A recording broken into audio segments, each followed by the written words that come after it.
Audio Jungle.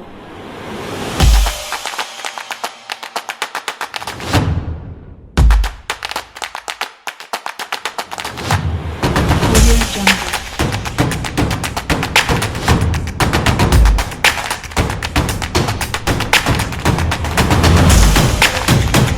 Audio Jungle.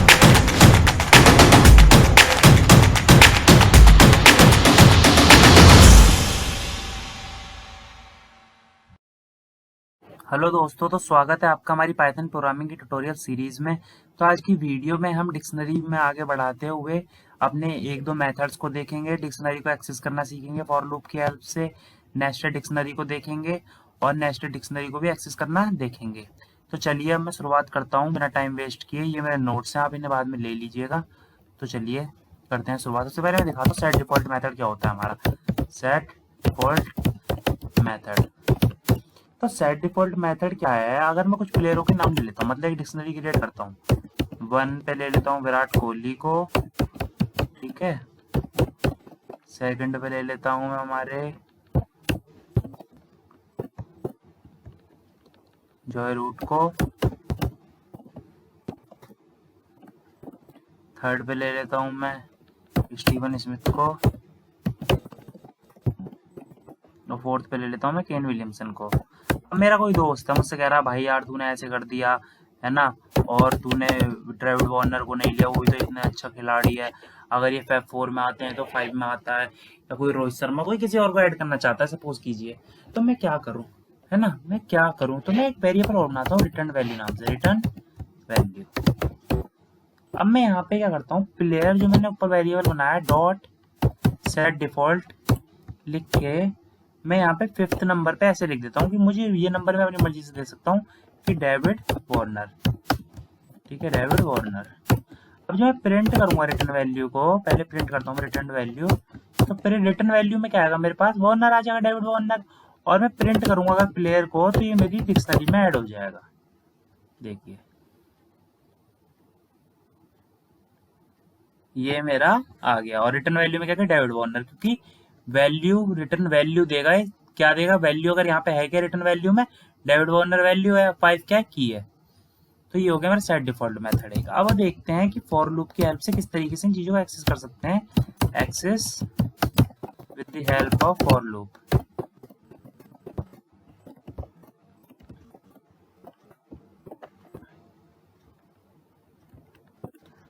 तो अब मैं क्या करता हूँ ना, इसी वाले डिक्शनरी को कॉपी पेस्ट कर लेता हूँ, टाइम वेस्ट नहीं करते हम ज्यादा। अब मैं इसे फॉर लूप की हेल्प से एक्सेस करके दिखाता हूँ। जैसा कि आप लोगों लिस्ट में करते हुए आते थे, तो आप क्या करते थे, फॉर आई एक वेरिएबल लेते थे और इन प्लेयर इस तरीके से लिखते थे और फिर प्रिंट करा लेते थे आई को। अब मैं अगर ऐसे करूं यहाँ पे तो क्या होगा, तो इन्हें 1 2 3 4 यानी कि इसने मुझे खाली की प्रिंट्स करके दी, है ना। क्या दी, खाली प्रिंट करके की, यानी कि इस मेथड से ओनली प्रिंट कीज, ठीक है। ये लिख दिया मैंने आपके लिए। अब मैं इसे कमेंट आउट कर लेता हूं। अगर मैं इसी तरीके से करूं फॉर आई इन प्लेयर, और मैं आपकी क्या करूं, प्रिंट कर दूं प्लेयर में इंडेक्स देके, मतलब प्लेयर में इंडेक्स देके, मतलब आई की वैल्यू 0 है तो प्लेयर ऑफ 0, तो यानी कि 0 पे player of 0 Virat Kohli print हो जाएगा। फिर आई की वैल्यू 1 हो जाएगी तो प्लेयर ऑफ 1, यानी कि इंडेक्स 1 पे प्लेयर के कौन है जो वैल्यू है, यानी जो रूट प्रिंट हो जाएगा। फिर प्लेयर ऑफ 2 तो यानी कि Steven Smith. Player of 3 Kane Williamson. तो मैं इसे रन करूंगा तो ये देखिए मेरे को वैल्यूज प्रिंट हो जाएंगी। तो मुझे ये पता चल गया कि अगर मैं खाली इस तरीके से करूंगा तो मेरी ओनली प्रिंट होंगी कीज, और इस तरीके से करूंगा तो क्या होंगी, ओनली प्रिंट वैल्यूज। अब मुझे दोनों को प्रिंट करना है इन केस, तो मैं क्या करता हूँ, for both, for I in player इस तरीके से लिखते हैं सेम। उसके बाद मैं ऐसे कर देता हूँ प्रिंट, दोनों को एक ही प्रिंट स्टेटमेंट में देके प्रिंट आई, कॉमा लगा देता हूँ, इक्वल्स टू ले लेते हैं, चाहे तो अपनी मर्जी से, या आपकी मर्जी, आप लेना चाहते हैं कि नहीं लेना चाहते। फिर लिखता हूँ प्लेयर और इसके अंदर देता हूँ आई। अब मैं इसे रन करूंगा तो ये मेरे को की वैल्यू पेयर में दोनों में प्रिंट होकर दिख जाएगा इस तरीके से, ठीक है। अब मुझे पता चल गया कैसे होगा कि सबसे पहले आई की वैल्यू 0 पे गया, तो 0th इंडेक्स पे क्या है मेरा, विराट कोहली। तो यहाँ पे 0 और प्लेयर 0, तो ये मुझे प्रिंट करके दे देगा विराट कोहली, है ना। तो 0 पे वैल्यू क्या है की मेरी 1, 1 पे वैल्यू क्या है मेरी 2, 2 पे वैल्यू क्या है मेरी 3। इस तरीके से वैल्यूज है इंडेक्सिंग में मैंने बहुत अच्छे समझाया है। मैं समझता नहीं कोई प्रॉब्लम क्रिएट होगी आप लोगों के लिए। अब इतना होने के बाद मैंने देख लिया है कैसे मैं एक्सेस कर सकता हूँ। अब मैं देखता हूँ यूजर से इनपुट लेना हो मुझे, user input in dictionary. Set सब में देखते आ रहे हैं हम, डिक्शनरी में भी देख लेते हैं, कोई बड़ी डील नहीं है। सबसे पहले एक एम्प्टी डिक्शनरी बनाई मैंने। अब मैं यहाँ पे एक वेरिएबल बनाता हूँ जिसमें मैं यूजर से पूछूंगा कि आप कितने नंबर स्टोर करना चाहते हैं डिक्शनरी में, जैसा कि हमने सेट्स में पूछा था। ठीक है, तो मैं लिखता हूँ enter the number you enter the number of elements you want to store, elements you want to store. ठीक है, इतना होने के बाद अब मैं क्या करता हूँ ना कि फॉर लूप लगाऊंगा, एक for I in range of N, यानी कि जो मेरे एन में यूजर जैसे 4 डाल देता है तो एन में जो रेंज फंक्शन लगा के मैंने आई से एक एक चीज को एक्सेस कर लूंगा मैं। यानी वही चीज हो रही है, बस रिपीट। यहाँ पे क्या होगा कि यहाँ पे की वैल्यू पेयर है तो मेरे को 2 इनपुट में लेना पड़ेगा। जैसे के एक मैंने मान लिया वेरिएबल और जिसमें मैं ले लेता हूँ एंटर कीज, यहाँ पे मैं कीज प्रिंट करवा लेता हूँ, एंटर कीज। और एक और ले लेता हूँ वी ले लेता हूँ वैल्यू के लिए, और मैं यहाँ प्रिंट करवाता हूँ एंटर वैल्यूज, एंटर वैल्यूज। अब इतना होने के बाद अपडेट मेथड का यूज करते हैं। मुझे पता है अपडेट मेथड पर क्या वर्क करता है, चीजों को अपडेट कर देता है मेरी डिक्शनरी में, यानी कि उन्हें डिक्शनरी में प्लेस कर देता है, वहां पे डाल देता है जहां मुझे चाहिए वैल्यूज। तो मैंने अब मैं इसे रन करके दिखाता हूँ। सबसे पहले आप ये वर्क किस तरीके से कर रही हैं। सबसे पहले आएगा मेरे स्क्रीन पे enter number of elements you want to store, तो मैंने 4 डाल दिया। अब पूछ रहा है की डालो, मैंने 1 डाला। उस पे वैल्यू क्या डालना चाहते हो, 1 पे तो मैं डालना चाहता हूँ नितिन। ठीक है, कह रहा 2 पे क्या डालना चाहते हो आप, तो मैं डाल देता हूँ सौरभ। कह रहा 3 पे क्या डालना चाहते हो आप, मैं डाल देता हूँ रिजय। अब कह रहा 4 पे आप क्या डालना चाहते हो, मैं राहुल। तो ये देखिए ना, जो डिक्शनरी क्रिएट कर दी मेरे लिए। अपडेट मेथड क्या कर रहा है, ये जो की वैल्यूज पेयर है इन्हें मेरी डिक्शनरी में अपडेट करता चला जा रहा है। ओके, तो ये भी कोई बड़ी डील नहीं है, हमने पहले करा हुआ है। बस यहाँ पे थोड़ा सा केस यह लगा गया है कि हमने 2 इनपुट लिए हैं यूजर से, क्योंकि की और वैल्यूज पेयर में हमारे वर्क कर रही है डिक्शनरी। अब देखते हैं हमारी नेस्टेड डिक्शनरी क्या होती है। ठीक है, नेस्टेड डिक्शनरी इन पाइथन,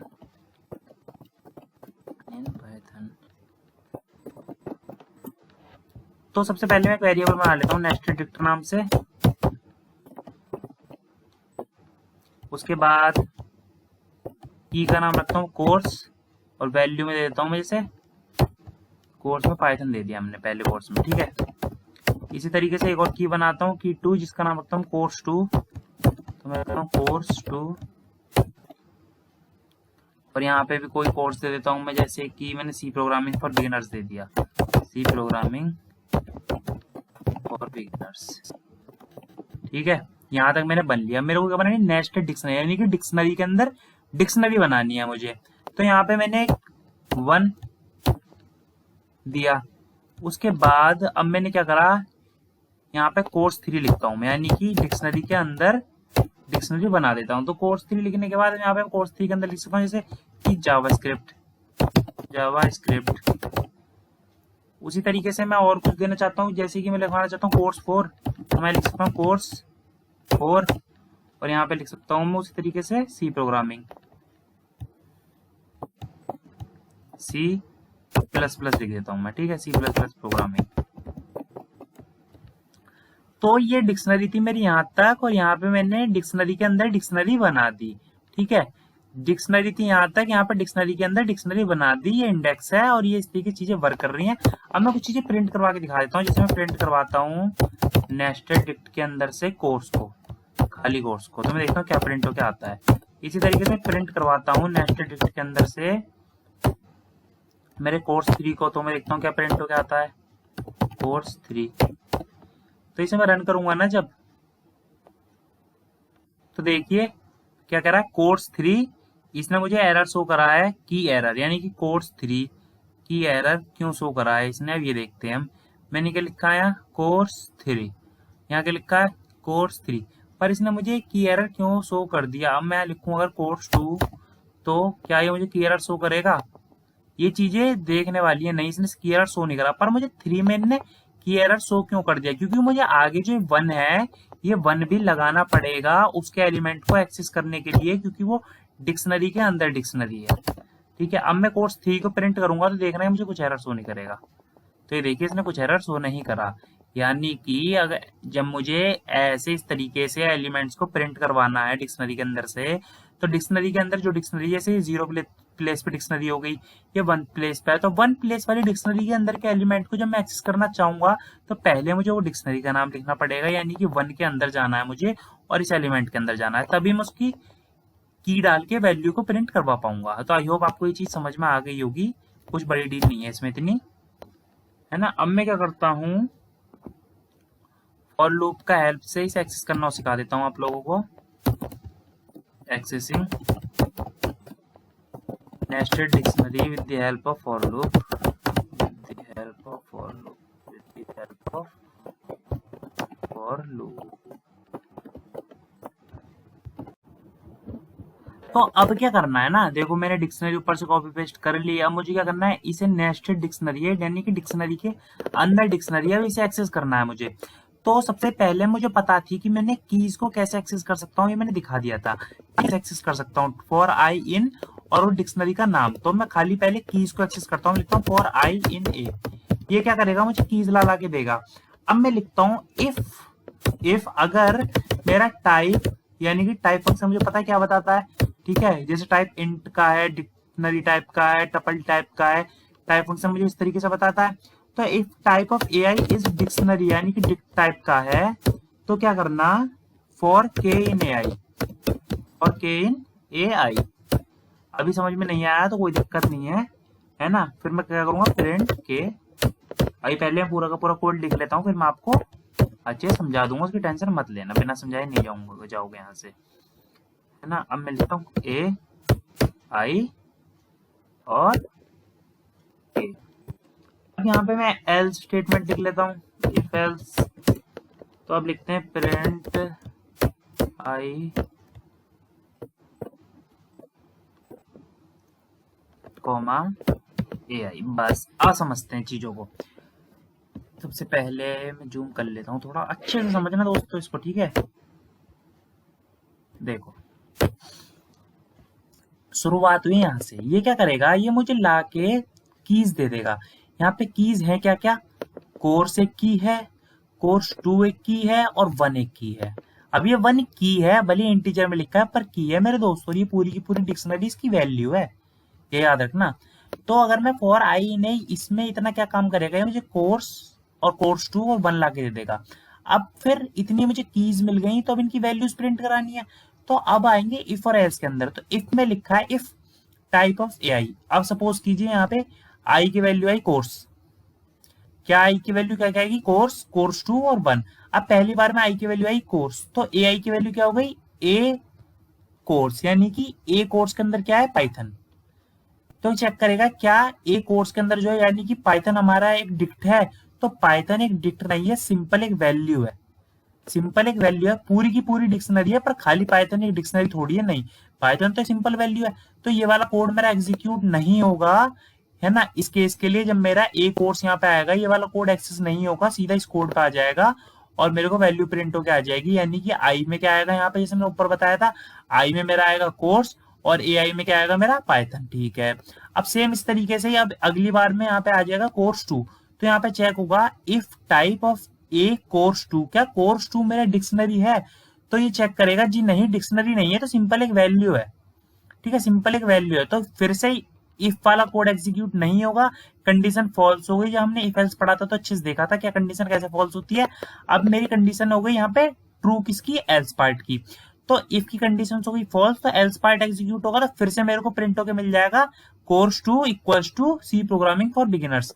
अब बात आती है, अब अगली बार गया, अब क्या आएगा यहाँ पे, क्या for I in A type of A1, ठीक है, A1 इज डिक्ट। अब A1 के अंदर क्या है, पूरी की पूरी इस बार डिक्शनरी है, वैल्यू नहीं है, A1 के अंदर डिक्शनरी है। तो अब के इफ वाला पार्ट एग्जीक्यूट होगा इंस्टेड ऑफ एल्स वाला पार्ट, तो एल्स वाला पार्ट अब एग्जीक्यूट नहीं होगा मेरा, तो अब इफ वाला पार्ट एग्जीक्यूट होगा। तो अब ए आई के अंदर क्या है इस टाइम पे, A1 के अंदर क्या पूरी की पूरी डिक्शनरी, तो एक के वेरिएबल बनाया है जो ए डिक्शनरी के अंदर से एलिमेंट मेरे एक्सेस करेगा। फिर उसी तरीके से मैंने के की वैल्यू यहाँ पे लिखी, जो के की वैल्यू में क्या आएंगे, ये मेरे कीज आएगी, और ए आई और ए के अंदर क्या आएगा, मेरा वैल्यूज। तो मैं इसे रन करके दिखाता हूँ आपको। तो ये देखिए इस तरीके से वैल्यूज आपके सामने आ गई। कुछ भी इतना हार्ड नहीं था, कॉन्सेप्ट बहुत इजीली समझाया है मैंने। पहले कोर्स आएगा, फिर कोर्स 2 आएगा, फिर यहाँ से 1 आएगा, कीज आएंगी इस कंडीशन के लिए, फिर कंडीशन चेक होगी, अगर वो डिक्शनरी है तो ये कोड एग्जीक्यूट हो जाएगा, वरना मेरा एल्स वाला पार्ट एग्जीक्यूट हो जाएगा। चलिए ये भी मेरा हो गया। अब मैं देखता हूँ कि फंक्शन में कैसे पास करते हैं डिक्शनरी को। Passing dictionary to a function.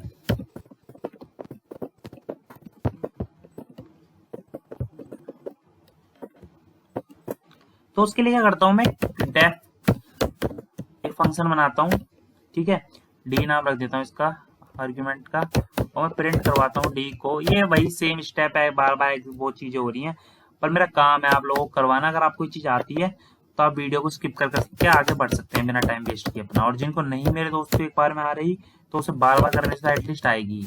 तो स्किप करने का ऐसा कोई, मैं नहीं मानता कि स्किप करना जरूरी है, क्योंकि 2 मिनट का पोर्शन है और 2 मिनट देना कोई बड़ी डील नहीं है, ठीक है। तो अब इसी तरीके से मैंने यहाँ पे कर लेता हूँ मैं डी के। अब इतना हो गया, यहाँ पे क्या आएगी मेरी की, यहाँ पे क्या आ जाएगी वैल्यू। ओके, कोई दिक्कत नहीं है। अब इतना होने के बाद में क्या करता हूँ, डिक्शनरी बनाता हूँ।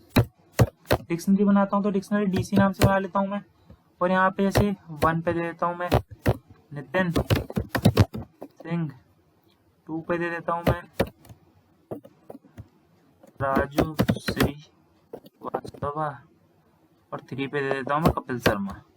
ठीक है भाई, कपिल शर्मा, नहीं शर्मा, ठीक है। अब मैं इसे कॉल करूंगा तो शो डीसी।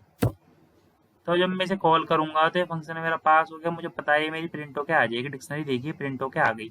सबसे पहले मैंने प्रिंट, यानी कि जैसे मेरा कॉल हुआ, कॉल होने के बाद ये डिक्शनरी मेरी ऊपर जाएगी, तो यहाँ पे मैंने पूरी की पूरी डिक्शनरी प्रिंट करवा ली। उसके बाद एलिमेंट एक्सेस करे, यहाँ पे मेरी की आएगी, यहाँ पे मेरी वैल्यूज आएगी, सेम चीज हो गई। अब इसी को सेम चीज को मैं अगर वही रिटर्न करना चाहूँ तो मुझे पता है यहाँ से मैं रिटर्न डी करूंगा, फिर रिटर्न डी एक वेरिएबल बनाऊंगा जिसमें वैल्यू को स्टोर करूंगा, है ना, और उसे प्रिंट करवा लूंगा। तो आई होप आपको समझ में आ गया होगा, कोई बड़ी डील नहीं है, और ये वीडियो काफी इंपॉर्टेंट थी डिक्शनरी को एक्सेस करने के लिए। अगर समझ नहीं आई कोई चीज तो दोबारा देखिए, कोई शर्म वाली बात नहीं है दोबारा देखने के लिए, ठीक है। कोई आपको आपके घर में बैठ के कहीं भी आप देख रहे हो वीडियो, तो कोई ये नहीं देख रहा है वीडियो को दोबारा देख रहा है, तो वहां पे कोई शर्म वाली बात नहीं है। अगर एक चीज समझ में नहीं आ रही तो दोबारा देखिए, और ऐसा कुछ नहीं है कि जो मैंने नहीं समझाया हो तो मैं नहीं मानता कि दोबारा देखने में भी आपको समझ में नहीं आएगा। तो थैंक यू वेरी मच। और चीज ये क्या है ना, जब हम आगे हम प्रोग्राम बनाएंगे ना, प्रैक्टिस प्रोग्राम में कुछ भी, तो इन चीजों को दोबारा रिपीट करेंगे तो हमारा रिवीजन होगा।